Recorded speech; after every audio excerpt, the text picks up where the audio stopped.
mon Dieu, tu m'as choisi pour que je t'aime. Je veux t'aimer, t'offrir la vie. Frères et sœurs, bonjour, bonsoir. Bienvenue en ce 13e dimanche du temps ordinaire. Nous sommes pris aux entrailles par la richesse de la liturgie de ce dimanche qui vient nous inviter à mesurer notre amour qui est sans doute sans mesure. C'est donc une invitation à reconnaître Dieu comme la source de tout amour. Donc reconnaître du coup la prédominance de l'amour envers Dieu. Ce message vient questionner les événements qui sont survenus cette semaine dans notre Haïti chéri rongé par la haine, l'insécurité et la fièvre politique. L'enseignement de Jésus aux apôtres couvre plusieurs aspects importants des relations horizontales et verticales, lesquelles régissent et déterminent la qualité de notre vie chrétienne. Le signe de la croix illustre cette relation entre Dieu et l'homme et celle existant entre les hommes.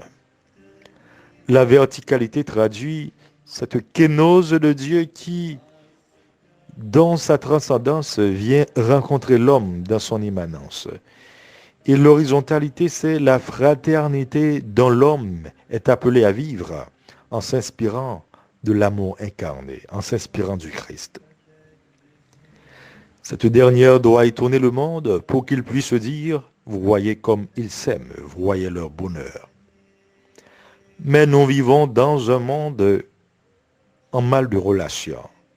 Nos diplomaties sont souvent discriminatoires et fantaisistes, marquées par la raison du plus fort. Nos relations ne respirent plus, car nous manquons d'honnêteté et de dignité. L'évangile du 13e dimanche est surplombé par un terme plutôt comptable, la juste valeur. Il s'agit ici de la juste valeur de l'espérance chrétienne. L'auteur du 4e évangile nous dit que Dieu est amour, et c'est lui qui nous a aimés le premier. Dans sa sagesse et sa bonté, Dieu nous a créés par amour. Il mérite du coup un amour d'un degré supérieur, qui va au-delà de l'amour humain. Un amour portant l'empreinte d'une fidélité sans faille, car nous héritons doublement d'un amour créateur et paternel. Cet amour est décrit dans l'hymne à l'amour, ce dernier qui ne fait rien de malhonnête, qui supporte tout, qui endure tout, cet amour qui ne passera pas. Nous nous questionnons chaque jour sur la haine qui habite le cœur de l'homme et sur l'esprit humain qui devient insensible à l'humanité, à la dignité de la personne humaine. En témoigne chez nous la recrudescence de l'insécurité dans la capitale. 2 jeunes danseurs sont retrouvés calcinés. Pas plus tard qu'hier, un cadre de la BRH et sa femme sont froidement assassinés.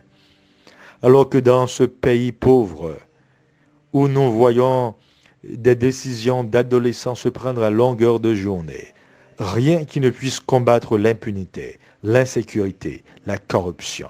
Aucun pas vers une véritable réconciliation nationale. En revanche, les gangs armés sont désormais fédérés. Honte. Oui, nous devons en avoir honte de l'oppression, de la crasse, de l'insécurité dans laquelle végète le peuple en pleine Covid-19. Le mieux à faire, c'est d'ouvrir nos portes. It is open for COVID. Comment peut-on aimer quand nous sommes abandonnés et maltraités? Comment aimer quand autour de nous, il rôde que de la haine? Dieu nous invite à l'aimer en premier, lui qui nous a aimés le premier. Son cœur se déchire en voyant aujourd'hui la situation du monde, de notre pays. Il nous invite à le suivre. C'est une démarche exigeante, car suivre le Christ suppose l'abandon de soi, de nos intérêts mesquins. Il y a tellement de luttes d'intérêts qui se jouent en ces jours. Nous nous demandons qu'en est-il de cette bonne nouvelle que nous devons proclamer à temps et à contre-temps. Jésus invoque le jeu de qui perd gagne. Celui qui perd sa vie à cause de moi la sauvera. Nous ne devons pas avoir peur de proclamer la bonne nouvelle du salut. Et la meilleure manière de le faire, c'est par notre témoignage, car nous avons été baptisés dans la mort et dans la résurrection du Christ. L'esprit que nous avons reçu ne fait pas de nous des esclaves. Nous sommes affranchis des liens du péché et de tout lien qui veut nous rendre captifs. Comme envoyés, nous ne nous acquittons pas de notre mission. L'Église est le prolongement du Christ et de sa mission. Elle continue l'œuvre du Christ.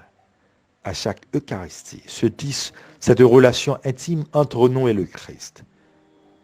Donc nous sommes en communion avec Dieu. Qui accueille un homme juste en sa qualité de juste recevra une récompense de juste.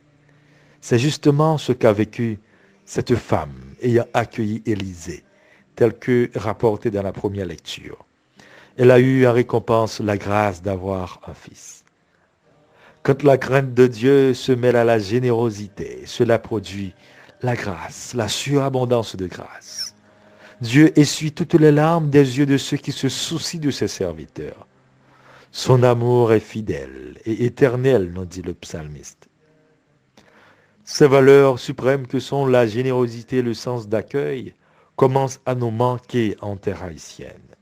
Nous ne pouvons oublier nos racines, nos proverbes, car il nous faut faire ce saut qualitatif de l'ouverture, de l'entraide fraternelle, de la générosité et de l'éveil de la conscience populaire pour redonner espoir à un peuple souffrant, essoufflé, qui ne respire presque plus. Car il est en manque de tout, en manque d'amour. Prions pour que le Seigneur éveille en nos cœurs l'amour filial et fraternel, pour que nous ne voyions pas l'autre comme un individu, mais que nous lui tendions la main comme un frère, une sœur, d'abord comme une personne humaine, avec sa dignité d'homme et d'enfant de Dieu. Amen.